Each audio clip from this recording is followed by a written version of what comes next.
Never too early to start debating the Rookie of the Year, what the marquee games mean for the NBA schedule, all that coming up and more right here at Locked On NBA Thursday.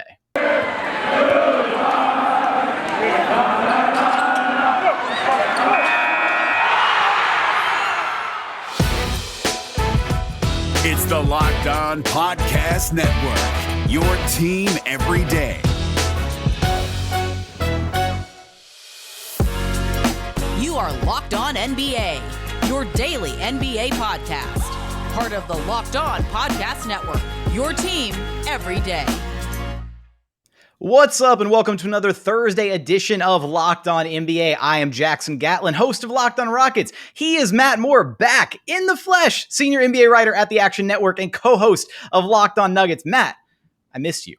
I missed you too, man. It was good to get to Vegas. It was good to see various NBA people. It was frightening being somewhere in the midst of the Delta surge. It was great to watch the rookie class play basketball, but I'm excited to be back at it. We only have 6 weeks until training camp. Can you believe it?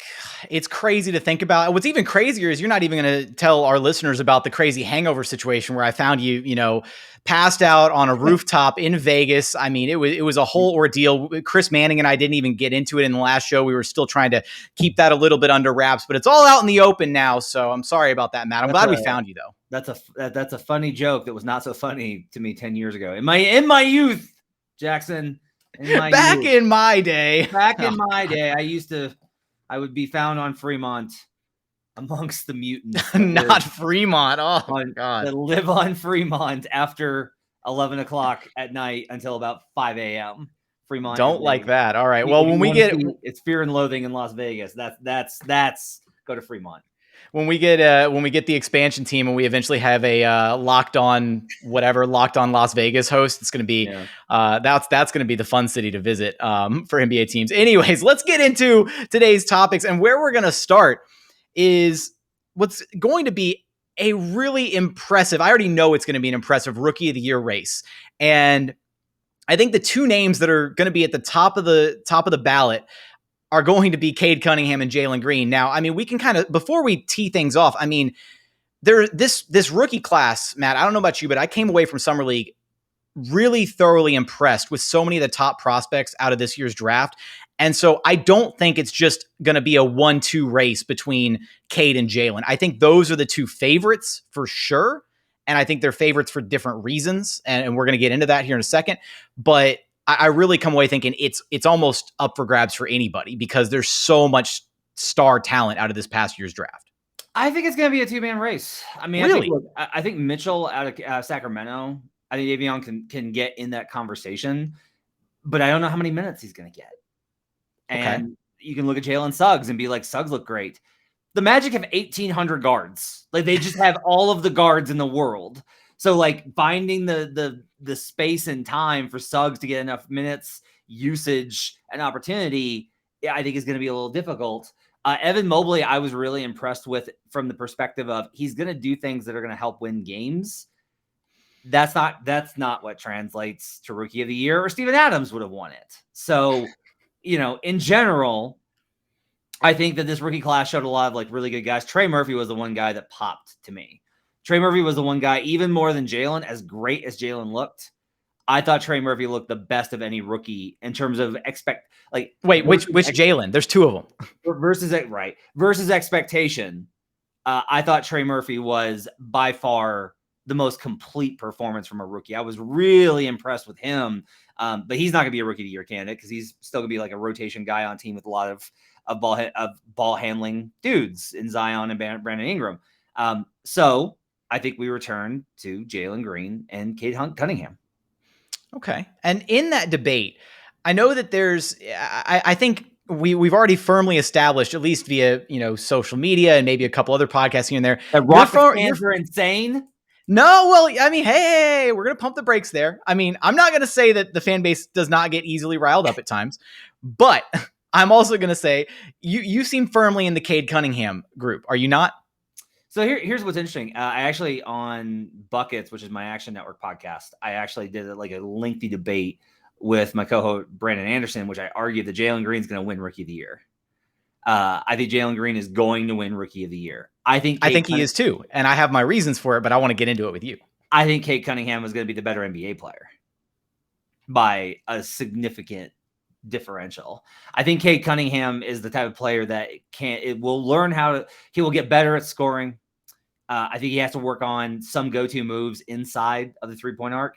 He has a very complete game. He does all the things that help you win. I think it's going to take him longer, but I think at his peak, he will do more to help his teams win and be a better overall. His impact will be better than Jalen Green's. But in year one, Jalen Green's got to put up some numbers, just numbers all over the place, just big old numbers. And that's going to win him Rookie of the Year. I think Jalen's going to be an absolutely phenomenal fantasy basketball player. He's going to be absolutely incredible for anybody that plays fantasy or DFS. He's going to be great to bet on for Rookie of the Year. He's going to put up great stat lines and have awesome highlight tapes. But I think Cade Cunningham is going to be the better NBA player.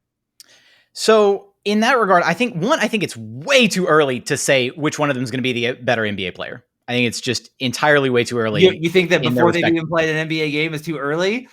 Yeah, definitely way too early. What kind of balance is this? Now, I get it. I just would say that, like, look, what I'm basically just trying to say here is I love Cade's complete skill set, and I think that what he does will translate to winning. I have a lot of questions about the same on the other end. Okay, and I think that my one counter to that for Jalen Green is we've already seen him do some of the things that you quote unquote translate to winning, right? It's small sample size. I mean, even as recently as just in summer league, right? We saw him continuously play within the offense that nobody would have had any qualms had Jalen Green gone out there and shot the ball 30 times a night in summer league, right? He could have absolutely done that. Instead, he played within the system. The Rockets coaches were raving about how excellent he was at staying within the confines of what they were trying to accomplish, right? He didn't overstep his bounds. He played within the system. And at times he played different ways, right? We saw him against the Cavaliers. He played with the ball in his hands, very active in the pick and roll, which is exactly what they wanted to try and do, is get him in more pick and roll action to see how comfortable he would be as a ball handler. And then against the Pistons, they actively tried to take the ball out of his hands. And so he then played off ball and used his gravity to either create for himself or create for his teammates. We saw him make the right reads. We saw him do all the right things that he was supposed to do. And so to me, that does translate to winning basketball. He certainly did experience gravity when Cade shook him. I think like one of the Matt. So no, look, if we're going to be real about this, like when you said like it's too early, of course it's too early. Yeah. Right. Like Jalen. But where's the fun in that? It's got to, we got to have a little fun with Dame. He could be something else. He could be Klay Thompson with more of an on-ball game. Like there's a whole array of things that Jalen Green and Cade could be. Like Cade may top out as like a guy that like, look, he makes a lot of guys better, but he isn't a guy that you can give the ball to and be like, go get us a bucket. That's like, I have real concerns about the 2-point shooting. I think that's a legitimate concern. Like he shot 46% from 2-point range in college. And I don't necessarily think that he's going to have a great, like off the dribble, pull up jumper game right away. I don't think he's gonna be super comfortable running pick and roll right away, especially with the people around him in Detroit. So I'm certainly not like married to these opinions. I do think that go ahead. I think mostly what I am trying to get at is there's something about Jalen's game that's it's impressive because it's very fluid and it's very clean and it's very like he's a hooper, right? Like he's just like he's a bucket. He's not a basketball player, he's a hooper. Yeah. And with Cunningham, everything does look a little bit more cerebral. Everything does look a little bit more, and the physicality is definitely there. Like the rebounding is really impressive with Cade. Like he's going to be a good rebounder. He's going to be a better defender. I think we can feel pretty good about him being a better defender. It's not in stone, but that's like where, if we're starting what I'm really trying to do here is I'm trying to start the expectations. Like, okay, what are our priors going into the season? What do we expect to see? And I expect to see numbers from Jalen Green, but over the course of the next 4 years, I expect to see impact winning plays from Cade Cunningham, which doesn't mean Jalen can't do that too. Jalen can be both.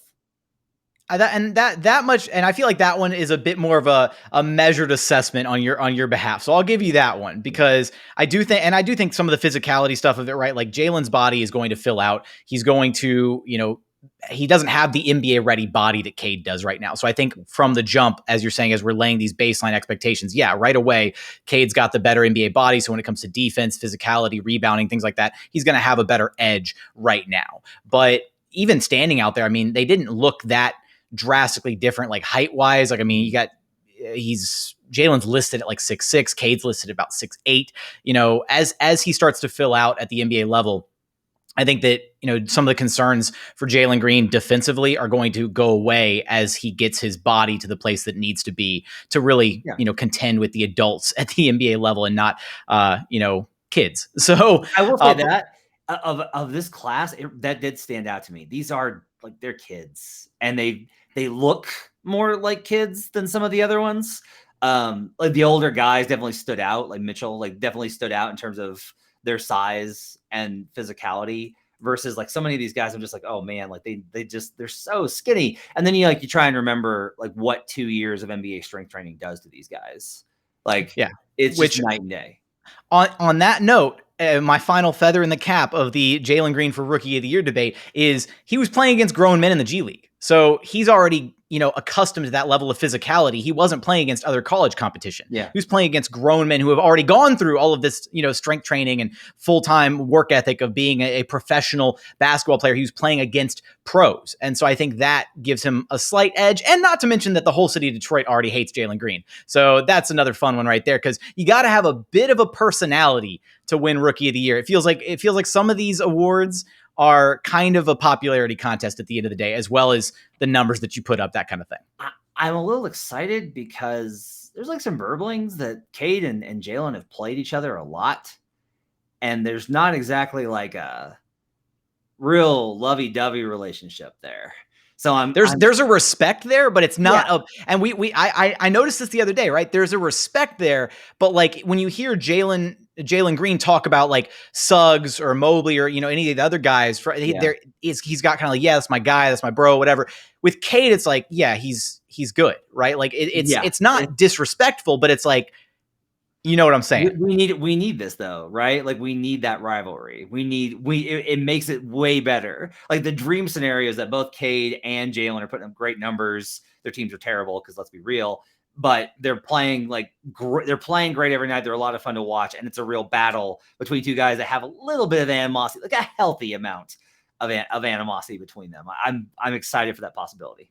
It's going to be great when the Rockets and Pistons meet in the finals in 2027. Love that. But with that, let's go ahead. We are going to, coming up, we're going to get into the marquee games released on the NBA schedule, what that means for the NBA, for those teams specifically, all that good stuff. Games that we thought maybe should have been included, and we'll get there after a quick message from our friends over at Sweat Block. Because look, when it comes to sweating, let's be honest, it's uncomfortable, it's awkward, it's embarrassing at times, and frankly nobody wants to experience that, right? You don't want to have to think about what you're going to wear, picking your outfit based on how hot it is outside, anything like that. Look, I'm from Houston, I get it, the humidity here, it's unbearable. So don't worry about that anymore. You can ease that worry, the anxiety, get rid of all of that with Sweat Block. It's doctor created and doctor recommended. Works for up to 7 days per use. They come in these little wipes, right? You just put it on night before, go to bed, wake up the next day, shower, put on your makeup, do whatever you got to do, go about your day like normal. Provides you 7 days of continuous sweat relief. And it's stronger, more effective than most clinical antiperspirants.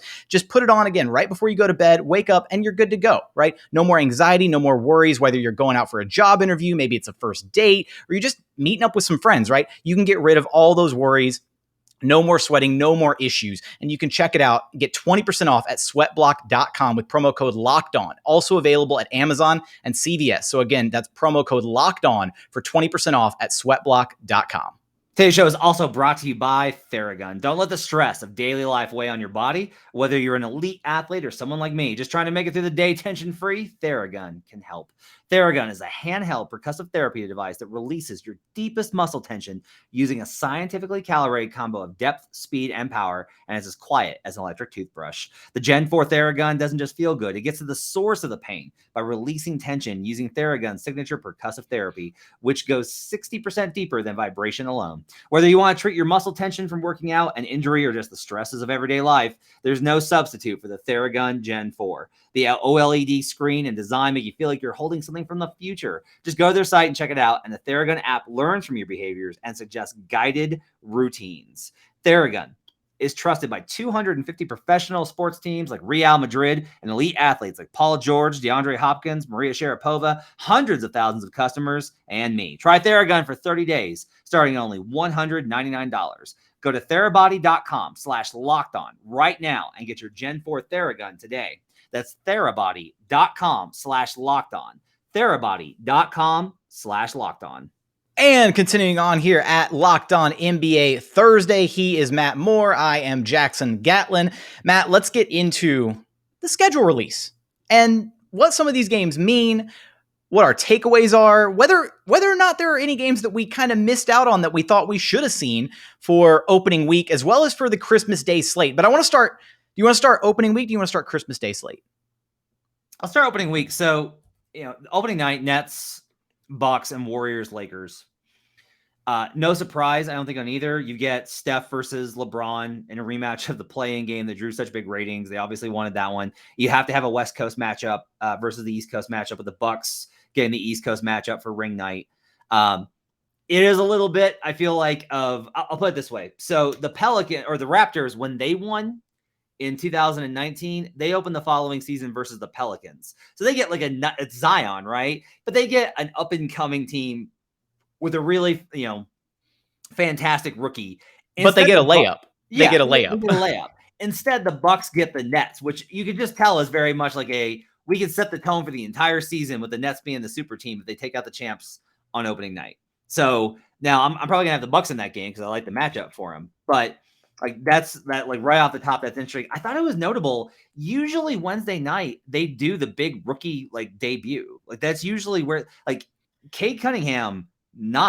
We were robbed of Pistons Rockets opening week. I'm just going to say, the animosity that's already brewing between the Rockets and Pistons fan base, and Jalen and Cade haven't played a single actual NBA minute against each other yet. And we were robbed of it. I'm sorry. When the schedule dropped, I was sitting here with bated breath waiting for a Rockets Pistons matchup, and we didn't get it there. We also didn't get it on Christmas Day. That one was a little bit more of a stretch. I was like, maybe they throw it on Christmas Day. Nope, nothing. Yeah, nothing doing. I'm pretty surprised that especially when you look at some of these matchups like Celtics Knicks. Why? I get it. It feels very old school, but it's not like these teams have any playoff history. There's no old school clips to kind of reel back. The Knicks were good when the Celtics were not in a lull, but more of a lull than some of the other times. And every time it's just because New York was recently good, and they're just who can we throw against New York that sort of makes sense? And we're like, oh, okay, Boston, New York, let's do it. Big market, yeah. And then Nuggets Suns, I get because we're gonna have the MVP versus the Western Conference champion. I get it. Not particularly compelled by it, but it'll be a good game. I understand that one. Mavericks Hawks, I get because that's Luka versus Trey, right? That's Thursday night. Luka versus Trey makes a lot of sense. Clippers, Warriors, what? They just want more. They just want more West Coast based teams. That's LA versus the Warriors. I get it. I know the Warriors are a pull, but they're just shoehorning in a second Warriors game, and they're shoehorning in another LA based team. Trying to get those ratings up. Exactly. That's exactly what it is. Yeah. And then Friday, you got Nets versus Sixers. That makes sense. There's no reason that the defending champs shouldn't have a second nationally televised game within the first 4 nights. I'm just going to put that one out there. Mm-hmm. The fact that the Bucks don't have another game in there is a bit of a disgrace. I'm just going to throw that out there. Small market teams everywhere. I am your champion right now. What the hell? The Bucks should have had at least one more game in there, being the defending champs. It's unreasonable. To me, it says a lot of they must recognize something in Trey, that Trey is going to be like a mega star, because not only does he get they're also, I mean, they're not the Eastern Conference champs, but they had a really strong run and they upset a couple teams. I feel because I had Knicks in that series, so I'm sorry, Hawks fans, but maybe that's where the draw is, and by extension, right? They know that Trey is upwards bound for stardom. He's right there. Yeah. So I think it is very apparent that they are pushing Trae, considering that he's there and he's on Christmas in the Knicks. Now, I like the Knicks Hawks on Christmas. I like that as the day opener. That's great. Trae's return to MSG, Christmas. That's like a fantastic. There's storylines there, and that's what's supposed to make sense. Is in that first matchup, the Boston and New York one. There's no storylines there. There's no like what is the storyline? It doesn't exist. So other than both teams were in the playoffs last year, and they're both big markets in the East. So there you go. I mean, I get it from the perspective of like the Knicks were good. You got Tatum, but like that's a spot that I think they should have given to Rockets at Pistons. That should have been that game on Wednesday. Is the first one should have been Rockets at Pistons, and then you have like, okay, then the big teams play later with the Nuggets and the Suns. I agree with that. I think that would have been fun. But I think, correct me if I'm wrong here, but I think that storyline wise, I think like the Christmas Day storylines are more important than like opening week storylines. They are. Usually the league wants to. The opening night is like, here's the championship picture. Usually, unless there's like a Zion type of element, right? And then the first week, honestly, usually here's what's surprising. Usually that Wednesday is when you're like, oh, these are good games. And it's not that these aren't good games. Like Nuggets, Suns will be a good game even without Jamal Murray. Celtics, Knicks will be a competitive game. I just don't necessarily find it all that compelling. Like if you had like even Sixers, Knicks, I think has a little bit more juice to it. Like I don't necessarily find Celtics, Knicks to be all that compelling on that first week, or even really tell any sort of like narrative of the season or provide like a great game. So that's I think my question with that first week slate. And the Warriors fans are obviously like, are you kidding me? Because they start off with the Lakers and then they get the Clippers on Thursday. That is a pretty tough start. We'll see what the actual schedule looks like when it comes out in the next couple of days. I want to ask you. So I love the Hawks-Knicks game on Christmas. That's awesome. Yep. Nets Lakers was predictable. We knew we were going to get that one. Of course. The rest of them I kind of tilted my head a little bit. How are the Sixers not on Christmas is a good question. When Joel Embiid was second in MVP. We don't have the number one finisher in MVP or the number two finisher in MVP either on Christmas, which is like one of them would have been a little bit more surprising. I don't really understand Celtics at Bucks. I don't get why that's a thing that exists, why that's what they chose. Warriors, Bucks are in the picture because they're the defending champs. Like we'll throw that out there. Yeah, they got to be there. They like the Bucks have to be there. You're right, and you can't have the Nets versus them. So then you go to the third team, and there is kind of this tier. Maybe Miami with Jimmy Butler and Kyle Lowry, but that doesn't really feel big enough. I think this is one of the problems.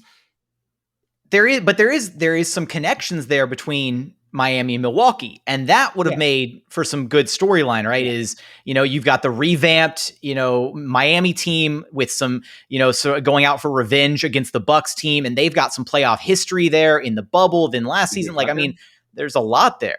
PJ Tucker's another connection. Yeah. So I think that would have been a much more compelling game than Boston, Milwaukee. Again, it feels like the NBA is just shoehorning the bigger markets into these games. Well, and here's what's interesting though, is I think that one of the reasons they're doing that, Jackson, is there aren't necessarily these top tier elite teams that you feel like have to be on there despite their market, right? So you've got Nets and Lakers, and they're in a tier by themselves and a game by themselves. You've got the defending champion Bucks. You've got the Warriors, who everyone kind of presumes will be good. There's a lot of variance on that, right? But like they've got to be there. They're a huge ratings draw. But then who's like the next team that you would bring into the conversation would have to be the Suns or the Sixers or both. And both of those teams, though they had great seasons last year, Sixers finishing with the 1 seed, the Suns making the finals, no one is looking at those two teams as like, you got to go through those teams in the East or /West. Like no one's looking at it like that. This kind of shows you that like the NBA's Christmas schedule really kind of shows how wide open the league is, in that there's one game that showcases the presumptive top two favorites, the betting favorites to win the NBA title. And then there's a gap. And there's the Bucks, who are the defending champs and deserve that respect. And then there's a gap. And then there's like everybody else. I think that's kind of interesting.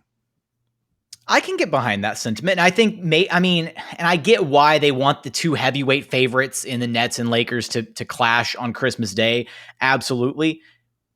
But there's a part of me that wonders if, for the betterment of like the schedule as a whole, would have been better if you could have placed those two teams apart from each other.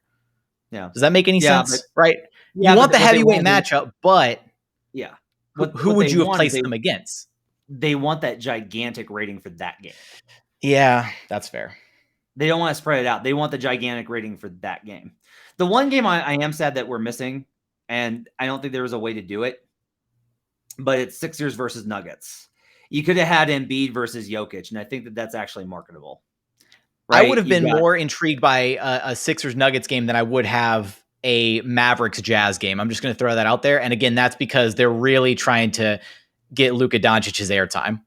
I got in a lot of trouble with Jazz fans this week. It got personal. It got ugly. So I am backing out of that conversation. Why? Is it because Rudy Gobert is an 82 game player, not a 16 game player?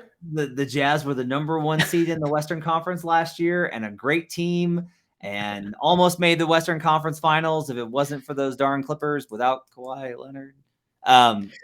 But Rudy Gobert getting played off the floor and not being able to do anything offensively against a small ball Clippers team. Anyways, he should have been played off the floor. Let's put it that way. There we go. That's the correct terminology. Small ball option. I'll agree with you on that. But in general, look, Luka did have to be on, right? We know that Luka had to be on. That was why, honestly, I kind of thought that they might have put Luka versus Giannis. I was like, oh, that makes sense. When I was going through the matchups in my head, trying to predict them, I thought we'd either get Warriors, Bucks.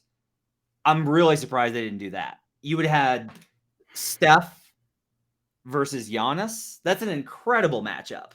I like where you're going though with the Luka versus Giannis. That's what it should have been. Sub out Boston, put in Luka and the Mavericks against Milwaukee, and then drop in the heavyweight, MVP favorite matchups or previous, MVP matchups, whatever, the, Jokic and Embiid for Sixers Nuggets. I would have loved that. Yeah, and then drop. I think a better slate. I mean, but hey, it's an all right slate. Like it's not. I've looked at slates in previous years where I thought, oh, that's going to be an incredible day, start to finish.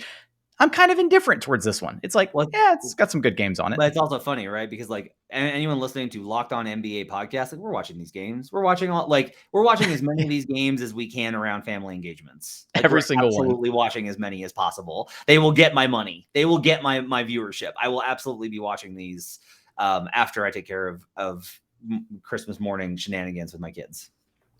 Coming up, we do want to talk about one more topic, which is kind of the state of the NBA, the win now mode that the entire NBA or most of the NBA seems to be in. And we'll get there after a quick message from our friends over at Built Bar. Because look, if you've never had a protein bar that you actually care about, that you've enjoyed eating, you got to check out Built Bar. Every single bar, great tasting, and they've got so many amazing flavors on their menu. Raspberry, mint chocolate brownie, double chocolate, salted caramel. My personal favorite is a coconut brownie chunk. Can't go wrong with any single flavor on their menu. Every single bar is low cal, low sugar, high protein, high fiber. Great if you're on a keto diet. Great if you're trying to lose weight. Maybe you're just trying to stay where you're at. I grab them, grab 2 of them when I'm out the door in the morning, running late for work, that kind of thing, or headed to the gym, whatever, right? You can check them out. Just visit builtbar.com and use promo code LOCKED15 to get 15% off your very next order. Again, that's promo code LOCKED15 for 15% off at builtbar.com. We're also brought to you by Bet Online, the fastest and easiest way to bet on all your sports action. Get all the latest news, odds, and info for all your sporting needs, including MLB, NBA, NHL, and all your UFC, MMA action, and of course, those NFL futures. Before the next pitch, head over to Bet Online on your laptop or mobile device using promo code LOCKEDON and check out all the great sporting news, sign-up bonuses, and contest information. Don't sit on the sidelines anymore. This is your chance to get into the game. Head to the website or use your mobile device to sign up today and receive your 50% welcome bonus on your first deposit. Bet Online, your online sportsbook experts. And final segment here at Locked On NBA Thursday. He is Matt Moore. I am Jackson Gatlin. Let's get into, Matt, if I asked you roughly how many of the NBA's 30 teams are currently in, we'll say, win now mode, approximately how many would you say off the top of your head? Gosh. Just an approximation. It doesn't have to be exact, and we can adjust that number later. Probably 20. That's kind of a crazy amount to think about, right? That so much of the league is actively in quote unquote win now mode. And yet every single NBA season we get to, it feels like there's only 2 to 4 presumptive favorites for the title every single season. It's true. So that provides kind of this, really interesting scenario where the NBA is at. And John Hollinger talked about it the other day in an article for The Athletic, and it really kind of painted a picture of the direction that the league is headed in. And so Hollinger presents, the 2024-2025 NBA season as his template for kind of the premise, the crux of this article. And so just an idea of what that season's going to look like for the NBA. Here are some names I'll throw out for you. 37-year-old Steph Curry is going to be playing for Golden State, making $55.8 million. 33-year-old Paul George and 32-year-old Kawhi Leonard are going to combine for close to $100 million on their respective deals. In Milwaukee, Drew Holiday is making $38 million at age 34, and incentives that could take him up to $40 million. The Lakers might be paying a 40-year-old LeBron James north of $50 million. That sounds like a lot of money, right, Matt? I can't conceptualize how much money that is, Jackson. That's a lot of money that you and I can't even fathom. Not only that, those are some pretty old guys making all that money. And so the entire point of Hollinger's article was just that there's this movement across the NBA. There's this win now movement that so many teams appear to be in, and so many teams have mortgaged their futures, their assets to be in this win now mode. And there's more or less a handful of teams left that haven't done so, kind of the young teams or the quote unquote rebuilding teams. And the area that I wanted to get into it with you, Matt, is, talking about some of these numbers. First off, do the ages matter on some of these players, right? Because I think we've started to see, let me rephrase. Have we started to see a trend where age is less of a deterrent or worry as the life expectancy of these contracts come to fruition because of advances in medical science, how players take care of their bodies these days, that kind of thing? Does a 35-year-old Steph Curry worry you as much as it would have, say, 10 years ago? That kind of thing. I think I'll say this. If you had told me that all these stars were going to be 37 making 50 million, 10 years ago, I'm like, that's a disaster.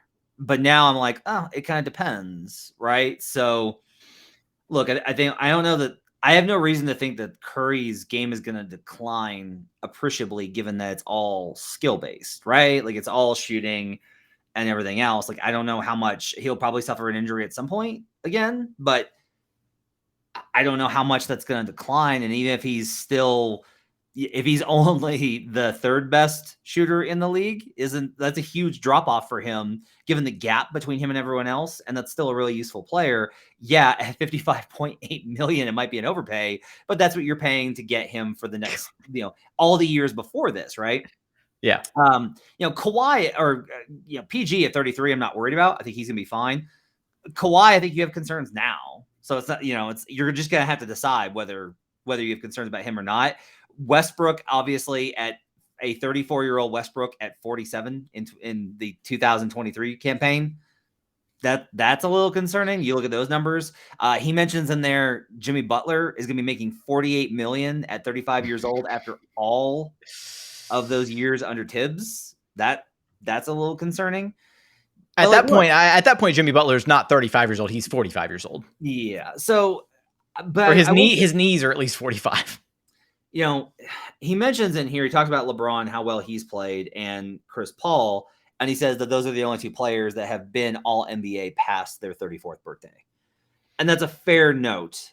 I do think that we're going to see guys have their careers prolonged, not only by the advances in medical science, but we're seeing rest management. Like, guys aren't doing as much in the regular season. I think I'd be shocked if we didn't see some guys like Cade and Harden and some of this generation that's slowly aging into their 30s as we speak, right? They're on the early end of 30. I'd be shocked if we didn't see some of those guys make all NBA teams. Yeah, I think that they'll still be amazing, very deep. The other point that he kind of makes in here, and it's a great article by John, you should check it out, The Athletic. he talks about like all the picks that are owed by these various teams, right? There's a couple of things here. One, I just think it's healthier for the league to be in a place. There was this gap really during the Warriors era. So many teams were in this weird spot of like, yeah, we're going to go for it, but we got to be realistic. Like that was something that you heard was like, we can't like leverage our assets because you're always trying to think like, does this move get us past the Warriors? And the bar was so damn high that it was hard to see any move that would get you there. It's like, why are you giving up future assets for something that's ultimately not going to get you where you want to go? But now, kind of what we were talking about before in the Christmas games, like you don't look at it's open. Lakers. Yeah, you don't look at the Lakers and say that they're unbeatable. You don't look at the Nets and say that they're unbeatable. Good, yeah. The best, probably. The favorites, absolutely. And maybe the Nets will just run through everybody. Maybe they'll win 60 games, while resting guys, roll through the playoffs and win the title. And we'll have another situation where we got a super team dominating things. That's entirely possible. But until that happens, I think it's healthier for the league to have this mentality of, no, like we can do this. Because you look at the last couple of years, it took injuries to the Warriors for sure, but the Raptors shot the gap. Like the Raptors had this year before the Nets amalgamated when there wasn't a super dominant team in the Eastern Conference and they split the difference. They got to the finals. The Warriors got hurt and they won a title. The Heat the following year in the bubble took advantage of a weakened Eastern Conference, good matchups, Bucks fell apart and made the finals.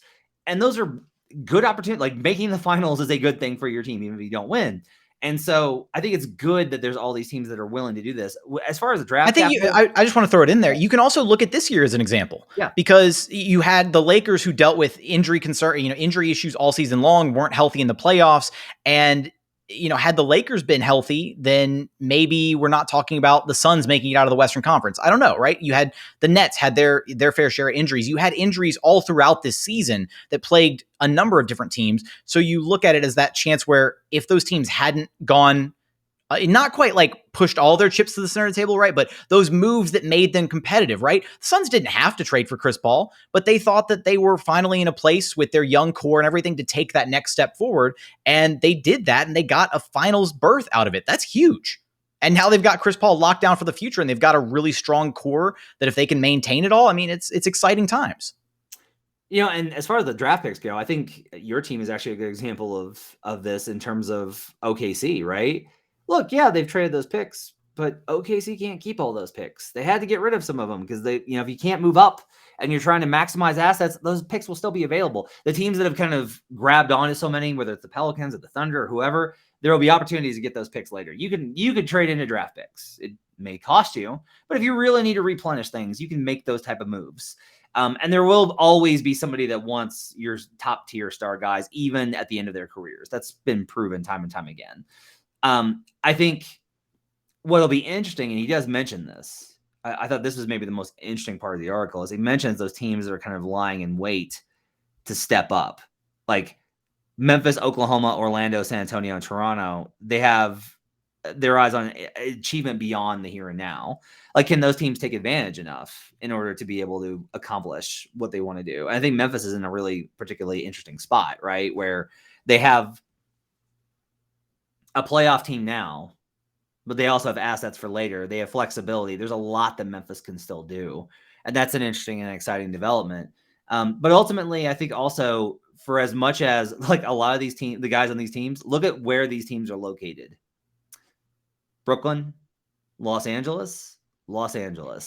Like those are three. That's Kawhi, PG, LeBron, Russell Westbrook, Harden, Anthony Davis.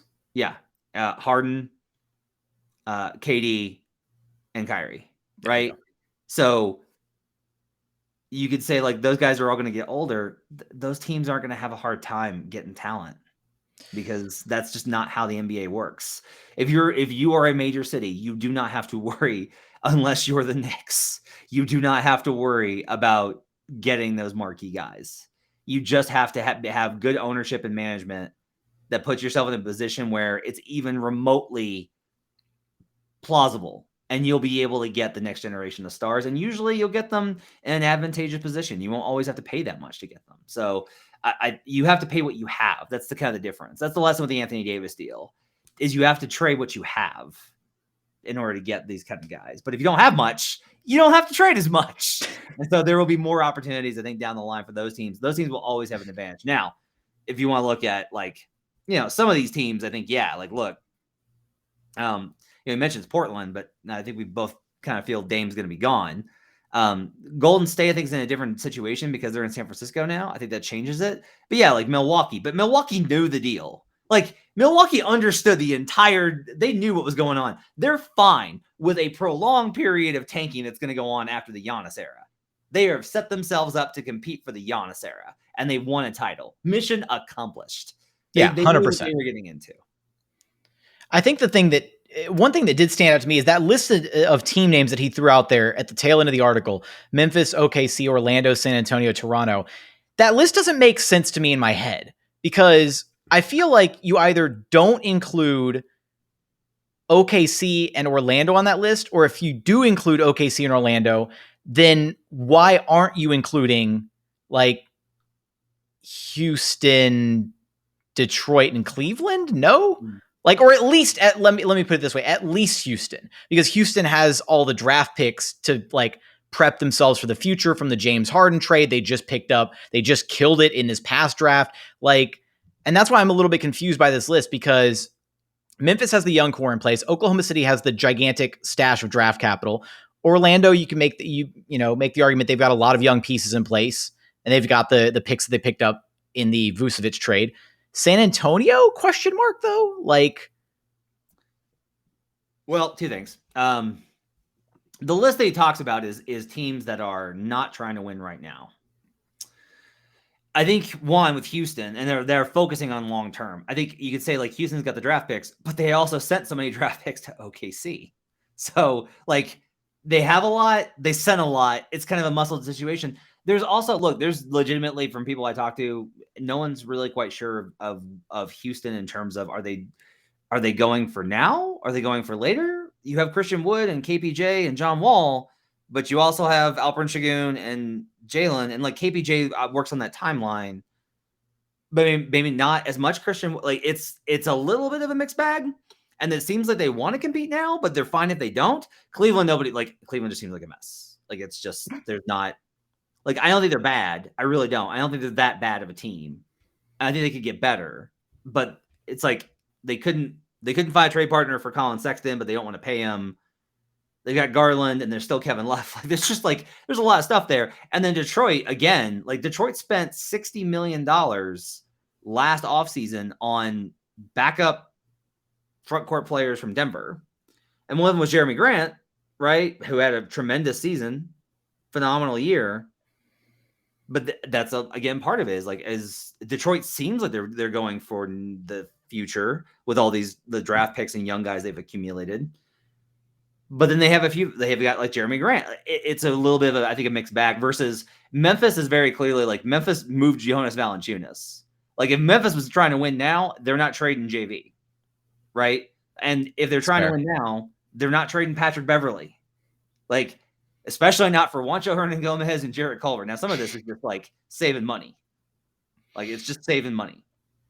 But one of the reasons that you save money is so that you can go into the luxury tax later, that you can financially afford it. If you're one of these teams, they should all be able to afford it. But I've heard that excuse before. Don't play me, Matt. Yep, that's a different question for a different day. Then Toronto, I think, is the most interesting one, because you got Fred VanVleet, you got OG Anunoby, you got Pascal Siakam, and everybody was waiting for the Raptors to do something in free agency. Everybody was waiting for either OG Anunoby or Pascal Siakam or both, or Fred VanVleet to get moved, and for them to really be yeah, we're going to do a whole rebuild. And they're just kind of in the middle. So, but this article kind of insinuates that, and I've heard this too, there's not a really strong feeling that the Raptors are going for it. They're just kind of in the middle and lying in wait, and we'll see how it works. But that, I think, is kind of the mindset is, are you trying to accomplish your goals right now? Or are you this year is not pivotal? We have player goals for this season. We don't have team goals for this season. right? Just kind of punt on the team goals for one season while you develop your team, while you work on the chemistry, gathering pieces, whatever it may be. It makes sense. All right, I can buy that for those ones. I appreciate the insight as always, Matt. With that, that's actually going to do it for today's episode. We ran long today, Matt. I'm going to blame you. It's all your fault. You are entirely too verbose at times. It's true. It's absolutely true. You can 100% blame me. I talk way too much. I love that. No, it's great. It's great. And I'm sure our listeners enjoy it. But that's going to do it for today's episode. Quick reminder to go check out Locked On Today. Get all the sports news you need in just under 20 minutes with the Locked On Today podcast. Host Peter Bukowski updates you on the latest news in every major sport with the help of our local experts. Follow the Locked On Today podcast on the Odyssey app or wherever you get your podcasts. Now, that's going to do it for another edition of Locked On NBA Thursday. If you haven't yet, please go check out and subscribe to our brand new YouTube channel, our Locked On NBA YouTube channel, as well as subscribing wherever you listen to your podcast, be it Apple, Spotify, Google, the brand new Odyssey app. We would sincerely appreciate it. You can follow Matt for all of his musings and tirades at HP Basketball. You can find me on Twitter at JT Gatlin. But for today's show, that's going to do it. Thanks for watching, listening, and we look forward to having you back right here at Locked On NBA Thursday. Alfred Chagoo! You are Locked On NBA, your daily NBA podcast. Part of the Locked On Podcast Network, your team every day.